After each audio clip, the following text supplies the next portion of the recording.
Pensa Brasil, com José Roberto Mendonça de Barros. Professor José Roberto Mendonça de Barros, boa tarde. 18 de janeiro, estamos nos falando hoje, é sempre um prazer ouvi-lo. Queria saber como é que as nuvens, o senhor é um observador e intérprete de nuvens, né? Como é que as nuvens para as quais o senhor está olhando, elas estão se mexendo de forma a montar um desenho que possa fazer algum sentido? Que sentido estão fazendo os desenhos dessas nuvens que estão formando as chuvas aqui, temporais acolá, talvez um solzinho que vem acolá? Qual é a tua leitura, professor? Oi, Eduardo, bom voltar a falar com você. Bom ano, com a Débora eu já falei neste ano. As nuvens estão exigentes, né, Eduardo? Elas estão criando dificuldades para qualquer analista, especialmente quem não é muito especializado em nuvens. Na verdade, o que a gente tem a observar é que o calendário virou, mas as dificuldades da economia global e da economia brasileira continuam as mesmas. As razões são similares. E lá fora, a previsão de crescimento, que era muito otimista até setembro, outubro, segue sendo revisada um pouco para baixo, por conta dessas nuvens mais escuras, né? Não chega a ser as nuvens de Tonga, mas são nuvens já um pouco mais complicadas. Em primeiro lugar, por causa da Covid ainda, né? Com a variante Ômicron, esse espalhamento muito rápido, nós seguimos com problemas. Em alguns lugares do mundo, ao contrário do Brasil, você sabe que tem uma proporção enorme da população que não quer vacinar de qualquer jeito, né, e que complica a recuperação e afeta serviços e outras coisas. Segundo, porque a inflação está alta no mundo todo. Isso não é desculpa para a inflação alta do Brasil, né, porque aqui dentro o nosso Banco Central, infelizmente, levou muito tempo a reconhecer que a inflação era um problema e começou a se mexer tardiamente, mas o fato é que a inflação está muito alta a rigor no mundo todo, com dificuldades de suprimento. Nós vimos aí a matéria do material escolar e, numa certa medida, é real mesmo, tem dificuldades de suprimento em muitas áreas, e além da variação do dólar.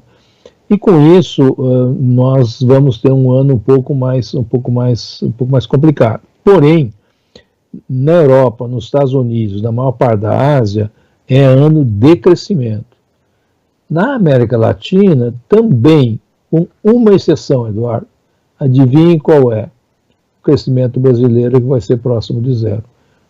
Você tem um crescimento até razoável em outros países da América Latina, mas aqui, lamentavelmente, isso não mudou em relação ao ano passado. A perspectiva é de um crescimento muito modesto e, portanto, a vida vai continuar difícil para a maior parte da população brasileira. Além do que, você falou de nuvens, né? Nós noticiamos desde o final do ano passado um cenário aqui no Brasil típico do Laninha, né?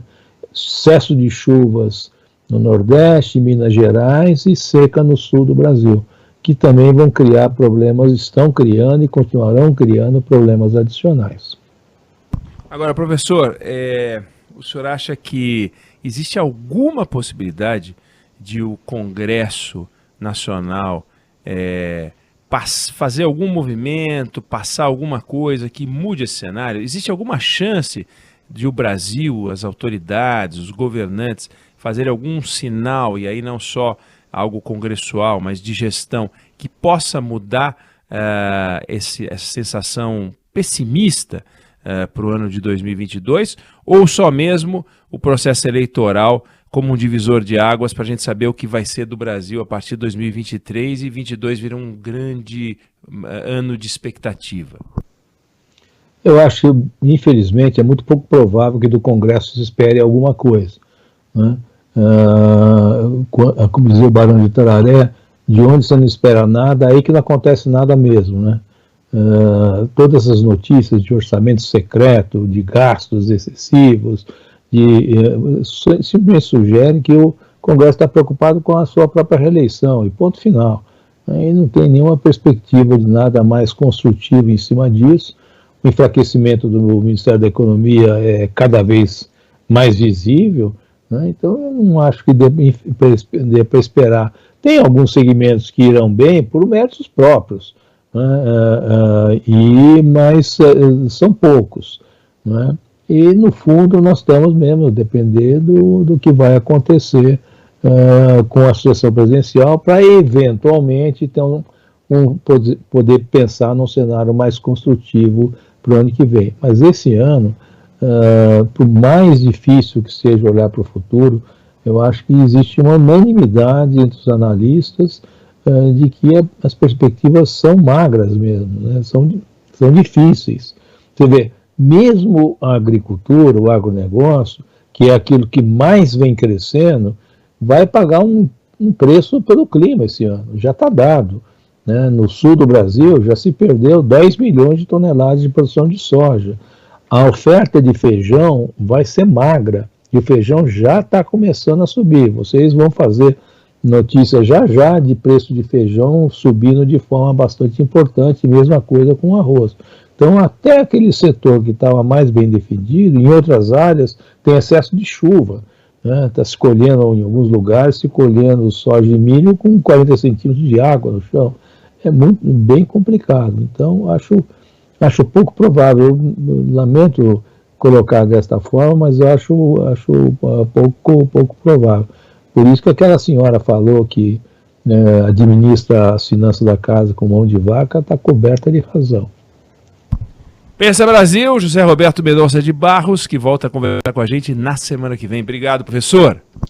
Boa semana para vocês, tá? Fiquem bem. Tchau, tchau. Valeu, para nós.